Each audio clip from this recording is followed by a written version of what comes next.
Good evening, welcome to Inside Racing. Acceptable, one of George Steinbrenner's horses that was pointing for the Derby, fell by the wayside, breaking a leg, going in for surgery, may or may not race again. His other prime candidate, Concerto, was in Maryland for one of the final tune-ups for the Derby. The Federico Tizio Stakes, $150,000. These are 3-year-olds. They're going 1 1/8 miles. Here it is, from start to finish.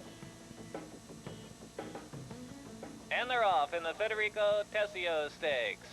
Concerto out of the gate in very good order. Jack at the Bank races up on the outside of that one, and Blue Madura has come out in third, followed by Dr. Best, who's very close to the pace, and Fearless Play down inside of that one. 2.5 more Crypto Closer, and Work My Nine, and De Piperon is the trailer. Big favorite Concerto is on the lead and racing well into the first turn, racing well in hand here, 3/4 of a length. To his inside, Blue Madura is second. Right there, Jack at the Bank up close in third. Dr. Best is fourth, closer than usual, just 3 lengths off that lead. Fearless Play, the rider's having a problem with the reins here on Work My Nine.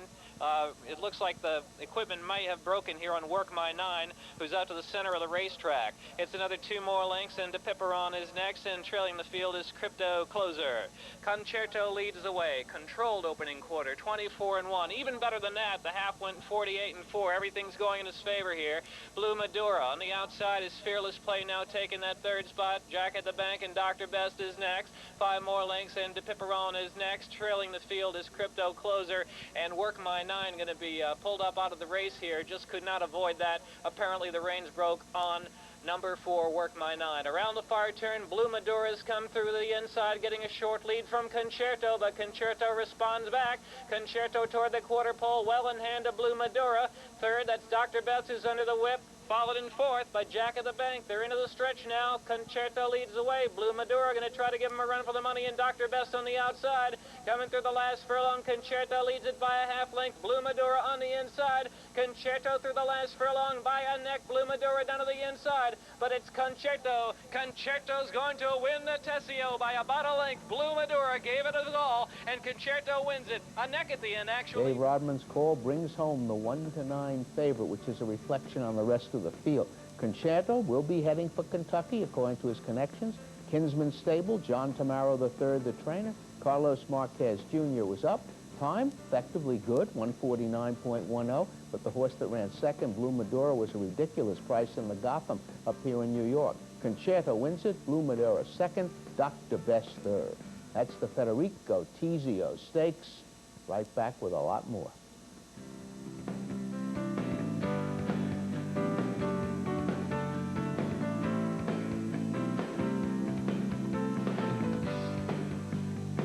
Bring the people to the track.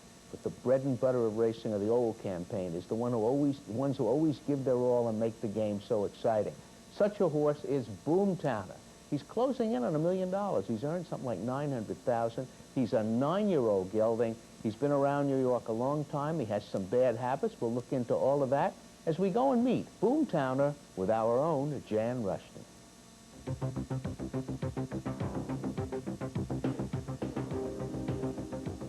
Hi, I'd like for you to meet Boomtowner.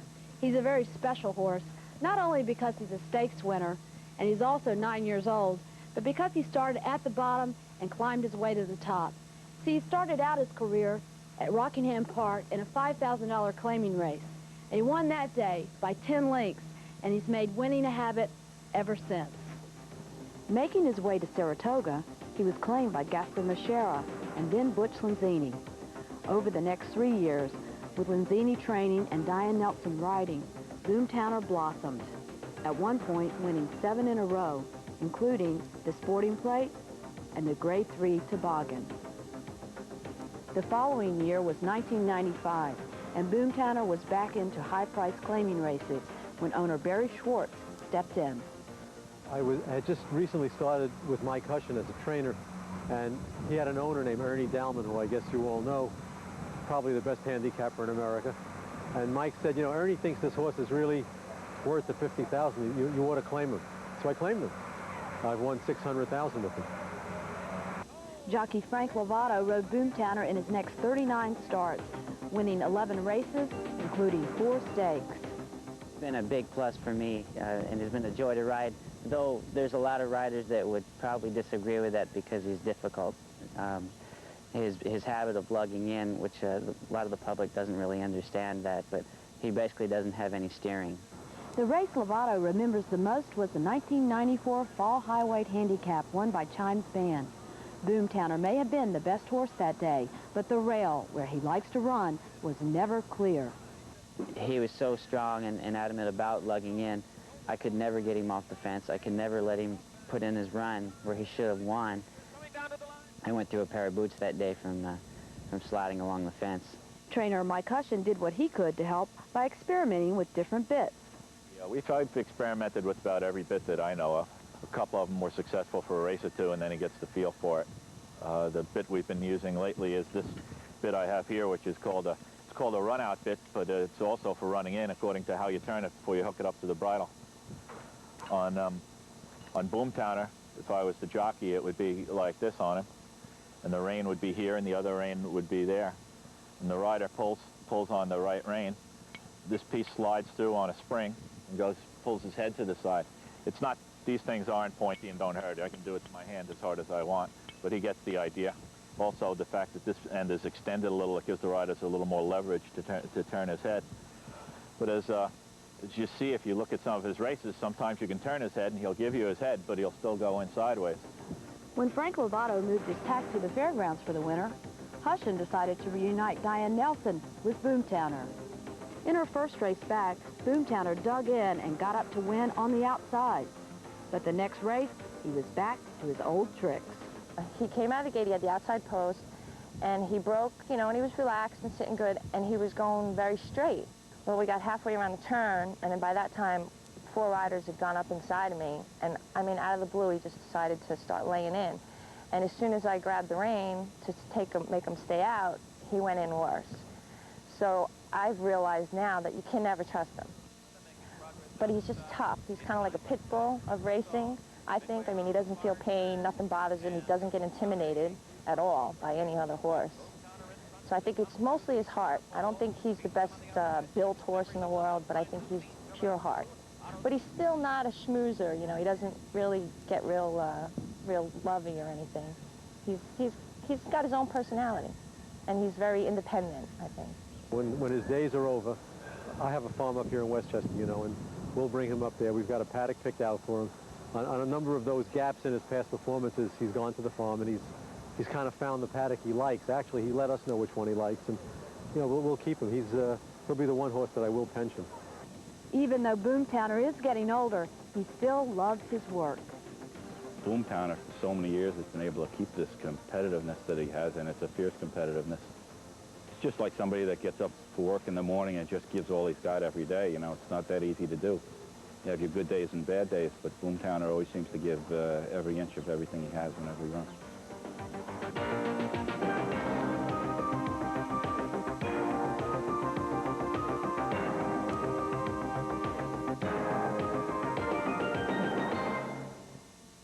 And he's what it's all about. Not only the horse, but the team behind him.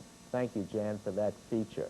There's a lot of grass in our races of the week, so get ready to see some turf. We'll be right back.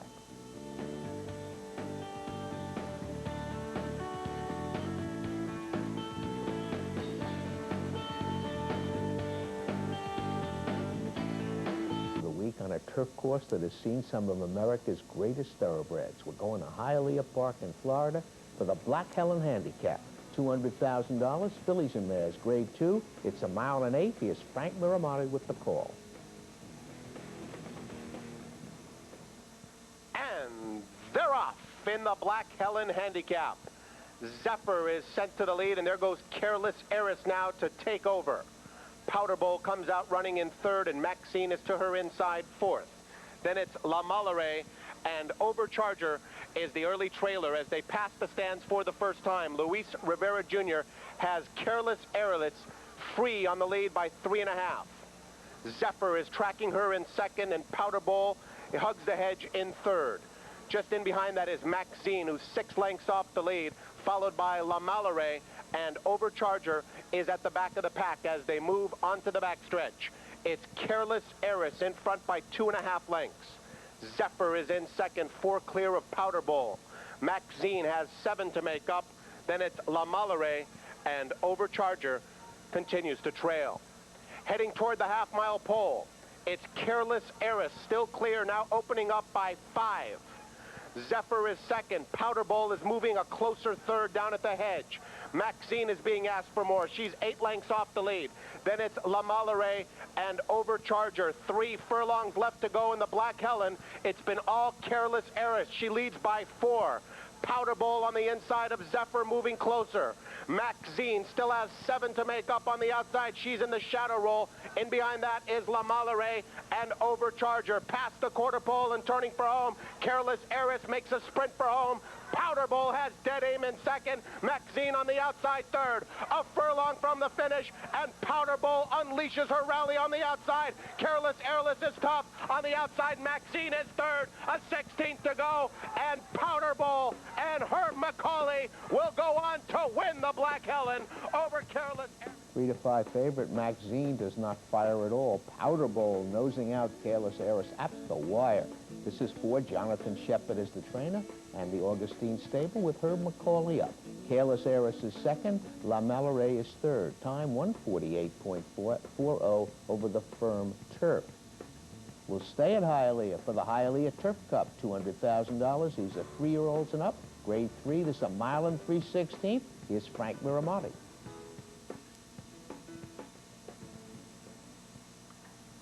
And they're off in the Hialeah Turf Cup Handicap, and they all came out smoothly. Marcy's Ensign is going to the early lead. Okay by Me is also showing good speed, and on the outside, Sharp Appeal is right there in third. Sovereign Ruler is just in behind that in fourth as they pass the stands for the first time, and Diplomatic Jet is a close-up fifth. Then it's Sylvange, Cairo Express on the outside, El Gran Fernando, Flag Down, and the early trailer is Claudius. 1 mile left to go in the Hialeah Turf Cup Handicap, and Frank Alvarado has Okay by Me on an uncontested lead by a length and a half. Sharp Appeal is tracking in second. Marcy's Ensign on the inside of Diplomatic Jet. It's a length and a half behind them to Sovereign Ruler and Sylvange. Cairo Express is 7 lengths off the lead. Then it's El Gran Fernando. Flag Down is second last, and Claudius is 13 lengths of front-running Okay by Me, who heads toward the half-mile pole with a neck lead. Sharp Appeal is now up to quicken the tempo, and Marcy's Ensign and Diplomatic Jet right there, just a length and a half off them. It's 2.5 more back to Sovereign Ruler. Cairo Express. Down on the hedge, it's Sylvange. Flag Down has 7 lengths to make up, and it's a length further back to Claudius. Around the far turn, Sharp Appeal takes the lead. Diplomatic Jet on the outside with Okay by Me still a close-up third. Marcy's Ensign is next. And now Flag Down begins to unwind, but he has 10 lengths to make up as they pass the quarter pole and turn for home. Sharp Appeal, Okay by Me, Diplomatic Jet running a big one, then Marcy's Ensign. A furlong from the finish. Between horses, Sharp Appeal is game. Diplomatic Jet, and on the inside, Okay by Me. But it's Sharp Appeal and Gary Boulanger with a narrow advantage, and Sharp Appeal will win the Turf Cup. Talk about loving the game. That is Sharp Appeal's 5th consecutive win for the M. Cherry stable. Martin Wilson's the trainer. Gary Boulanger up. Flag Down, the big favorite, has to come from way back, runs into a bit of traffic, probably needed 3 more jumps, didn't get them. Diplomatic Jet's third. Time 1:54.40 over the firm turf. Now we're going down to Keeneland. These are 3-year-olds. This is the race that will decide whether Mr. Lucas has a horse in the Derby. His horse, Deeds Not Words, is in this race. But it's the Lexington Stakes. $175,000, 3-year-olds. It's a grade 2 at a mile and a 16th. The big favorite is Smoke Glacken. Here's Kurt Becker. And they're off in the Lexington. Deeds Not Words, reared up at the start. Very Classic is away in good order and out hustling for the lead, but Smoke Glacken, as expected, right there to the inside, and Smoke Glacken moves all the way up toward the inside to take a short lead into the turn, followed by Very Classic, and then Touch Gold. Shammy Davis a bit wide going into the turn is 5 lengths from the lead, and Deeds Not Words, the early trailer, is running some 8 lengths from the front. and Smoke Glacken gets away with a 2.5 length lead. Shammy Davis now comes up to press him as they enter the backstretch, and Shammy Davis moves on to take the lead by a head, and Smoke Glacken now will respond from the inside. They are some 2 to 2.5 lengths in front of Very Classic. Touch Gold is flanking him toward the outside, and Deeds Not Words stays down next to the rail, back within 5 lengths of the lead, off a quarter in 23 seconds and a half in 47. Smoke Glacken on the lead again by almost a full length, and now Touch Gold is being sent on the far outside. In fact, he moves around Shammy Davis, who drops back with Deeds Not Words to his inside. That one is 4 lengths from the lead, and a gap of 2 behind him to Very Classic, and with less than 3 furlongs remaining, here's Touch Gold getting a short lead from Smoke Glacken, who now is being asked to respond, and Shammy Davis is still traveling in third, but he's 3 lengths away with less than a quarter mile remaining. At the top of the stretch, it is Touch Gold trying to draw clear of Smoke Glacken, who goes under the whip, and he's not responding well to the whip, and Touch Gold gets clear by 5, coming past the 16th pole. Smoke Glacken is a beaten second. Deeds Not Words is trying to run towards third, but here's the finish. Touch Gold will win the Lexington convincingly. He draws off. This colt comes in from Santa Anita and really annihilates this field. Watch out for those California horses. The 2 or 3 good ones going to Kentucky are pretty darn good. Frank Stronach, Stoner's Side Limited. David Hoffman's is the trainer. Gary Stevens came in to pick this one up. Touch Gold. Favorite Smoke Glacken is third. Deeds Not Words, a disappointing third. The time 1:43.10 over the fast track. Now we're going to Santa Anita for the Santa Barbara Handicap. $300,000, fillies and mares grade 2, 1.25 miles on the turf. Here's Trevor Denman. Heel for the Santa Barbara, sent on their way to a perfect start. Victorian Style, quick into stride, but 290 Jones now coming quickly on the inside, and those two set the early pace with Logier on the outside in third. Real Connection is the grey down at the rail, being followed by Donna Viola in the white cap. Windsharp is back third last, Fangika taken back to second last, and Red Rose's Story content to trail early. Past the stands in the Santa Barbara, between horses Victorian Style, Logier on the outside, and 290 Jones down at the rail. Those 3 almost in a line. Real Connection is racing in fourth, been followed by Donna Viola in the white cap, only 3 lengths off the leaders. Here's Windsharp racing in 6, 4 lengths off them. Fangika is back second last, and Red Rose's Story bringing up the rear, 7 off the lead. They run to the 3/4 pole, the pace a very sensible one. They're not flying, but not crawling either. Victorian Style on the outside at 290 Jones. They take him along by a length with Logier in third. At the rail, Real Connection is fourth, been followed by Donna Viola in fifth, 3.5 off the leaders. Fangika's on a tight hold down at the rail. Windsharp in the gold colours, back second last, but only 5 lengths off the leader. And then it's a length and 3/4 to Red Rose's Story.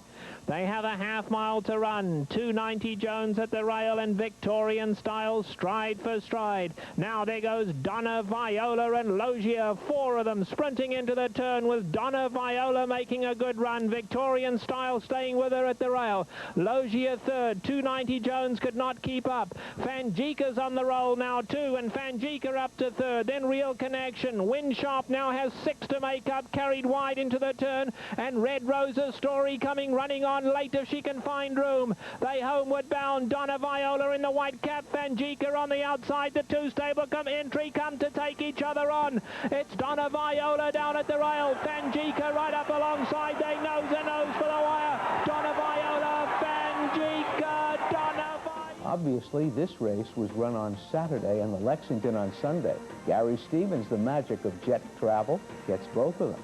Donna Viola, and this is an entry running 1-2 for owner Gary Tanaka, trainer BDA Cecil. Gary Stevens was up. Fangika, the stablemate, is second. The favorite Windsharp, third. Time 1:59.85 over the firm turf. And now we're going to watch the San Juan Capistrano, $400,000, 4 and up. This is a grade 1, 1.75 miles on the turf. Here's Trevor Denman. Settles down. Heel for the San Juan, ascent on the 1.75 mile journey. Quickest into stride is Polygloat, going quickly off to lead them. Polygloat sprinting away to lead it by 4 lengths. African Dancer in the blue colors, and Bomb Point on the outside now taking the second spot. And here's Marlin moving through on the inside of those other two. There's three of them in a line now for second. Then we come back to Awad and Sun Shack in the red colors. There's now only 6 off them. They're taking closer order up there. And Shinawi, quite content to trail early. He's last by 8 lengths. They head down the hill first time round, and Polyglot now on a tight hold. He slowed them down up front. Marlin has got up to race in second. He's only just over a length off the pace being set by Polyglot, and in fact now Marlin even cutting in a little tighter to that lead. Then we come back to African Dancer racing in third. Sun Shack in the red colors, fourth at the rail, 4.5 off the leaders, and Bomb Point's right on his quarters. Then a gap of 5 lengths back comes Awad, and Shinawi still last, has got to be 18 off these leaders. Into the stretch, first time round in the San Juan, and Polyglot takes them along just over a length, with Marlin just bouncing along in second.